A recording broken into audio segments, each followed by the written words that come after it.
আপনার সাথে কি এমনটা কখনো হয়েছে? আপনি হয়তো খুব মনোযোগ দিয়ে কিছু লিখছেন বা আঁকছেন, আর হঠাৎ করেই কট! পেন্সিলের শীষ ভেঙে গেল। মেজাজটা খারাপ হয়ে যায়, তাই না? কিন্তু আপনি কি কখনো ভেবে দেখেছেন কেন এমনটা হয়? কেন এই ছোট্ট নিরীহ পেন্সিলটি আমাদের এত হতাশ করে? আজ আমরা এই সাধারণ কিন্তু বিরক্তিকর সমস্যার পেছনের বিজ্ঞানটা উন্মোচন করব। আমরা দেখব পেন্সিলের শীষ ভাঙার পেছনে শুধু আপনার হাতের চাপই নয়, আরও অনেক লুকানো কারণ আছে। আর ভিডিওর শেষে আমি এমন একটি তথ্য দেব যা আপনাকে অবাক করে দেবে। তাই শেষ পর্যন্ত আমাদের সাথেই থাকুন। প্রথমেই জেনে নিই পেন্সিল আসলে কি দিয়ে তৈরি। আমরা যাকে পেন্সিলের শীষ বলি তা কিন্তু আসলে গ্রাফাইট আর ক্লের মিশ্রণ।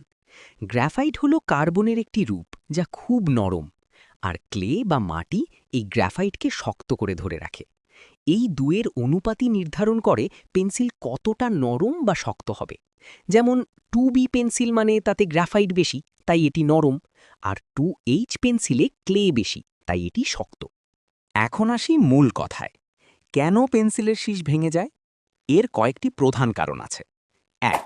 অভ্যন্তরীণ ত্রুটি, ইন্টারনাল ফ্লস। পেন্সিল তৈরির সময় গ্রাফাইট আর ক্লের মিশ্রণে যদি কোনো ছোট ফাঁকা জায়গা বা বুদবুদ থেকে যায়, তাহলে সেই অংশটি দুর্বল হয়ে যায়। সামান্য চাপেই সেটি ভেঙে যেতে পারে। ২. বাহ্যিক চাপ, এক্সটার্নাল প্রেশার। আমরা যখন লিখি বা পেন্সিল শার্প করি, তখন এর ওপর চাপ পড়ে। যদি চাপটা অসম হয় বা হঠাৎ করে বেশি চাপ পড়ে, তাহলে শীষ ভেঙে যায়। বিশেষ করে যখন পেন্সিল নিচে পড়ে যায়, তখন ভেতরের শীষেও ফাটল ধরতে পারে, যা বাইরে থেকে বোঝা যায় না। ৩. কাঠের গুণগত মান, উড কোয়ালিটি। পেন্সিলের বাইরের কাঠ যদি খুব নরম বা নিম্নমানের হয়, তাহলে তা ভেতরের শীষকে পর্যাপ্ত সাপোর্ট দিতে পারে না। ফলে শীষ সহজেই ভেঙে যায়। ৪. তাপমাত্রা ও আর্দ্রতা, টেম্পারেচার এবং হিউমিডিটি। গ্রাফাইট আর ক্লের মিশ্রণ তাপমাত্রা ও আর্দ্রতার পরিবর্তনে সংকুচিত বা প্রসারিত হতে পারে। এর ফলে শীষের ভেতরে ছোট ছোট ফাটল তৈরি হতে পারে, যা পরে ভাঙার কারণ হয়। তাহলে কি পেন্সিলের শীষ ভাঙা থেকে বাঁচার কোনো উপায় নেই? অবশ্যই আছে। কিছু সহজ টিপস মেনে চললে আপনি এই সমস্যা অনেকটাই কমাতে পারবেন। ১. ভালো মানের পেন্সিল ব্যবহার করুন। নামকরা ব্র্যান্ডের পেন্সিল কিনুন, কারণ তারা উন্নত মানের গ্রাফাইট এবং কাঠ ব্যবহার করে। ২. সঠিকভাবে শার্প করুন। ভালো মানের শার্পনার ব্যবহার করুন এবং পেন্সিলকে খুব বেশি চাপ না দিয়ে আলতোভাবে শার্প করুন। ৩. সঠিকভাবে ধরুন।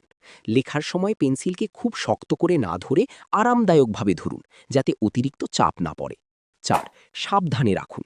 পেন্সিলকে নিচে ফেলা থেকে বিরত থাকুন। একটি পেন্সিল কেস ব্যবহার করলে তা সুরক্ষিত থাকবে। এতক্ষণ তো আমরা পেন্সিলের শীষ ভাঙার কারণ ও প্রতিকার নিয়ে কথা বললাম, কিন্তু এবার যে তথ্যটি দেব তা হয়তো আপনাকে অবাক করে দেবে। আপনি কি জানেন পেন্সিলের শীষ ভাঙার পেছনে একটি অদ্ভুত মনস্তাত্ত্বিক কারণও থাকতে পারে? হ্যাঁ, ঠিকই শুনেছেন। কিছু গবেষণায় দেখা গেছে, যখন আমরা খুব বেশি স্ট্রেস বা উদ্বেগের মধ্যে থাকি, তখন আমাদের হাতের পেশিগুলো অজান্তেই বেশি শক্ত হয়ে যায়। এই অতিরিক্ত চাপই অনেক সময় পেন্সিলের শীষ ভাঙার কারণ হয়। অর্থাৎ আপনার পেন্সিল ভাঙাটা হয়তো আপনার ভেতরের মানসিক চাপের একটি বহিঃপ্রকাশ। কেমন লাগলো এই অজানা তথ্যটি? আশা করি এখন থেকে পেন্সিলের শীষ ভাঙলে আপনি শুধু পেন্সিলকে দোষ দেবেন না, বরং নিজের মানসিক অবস্থার দিকেও একটু খেয়াল রাখবেন। যদি ভিডিওটি ভালো লেগে থাকে, তাহলে একটি লাইক দিন, কমেন্ট করে জানান আপনার অভিজ্ঞতা, এবং অবশ্যই আমাদের চ্যানেলটি সাবস্ক্রাইব করুন এমন আরও রহস্যময় বিজ্ঞান জানতে।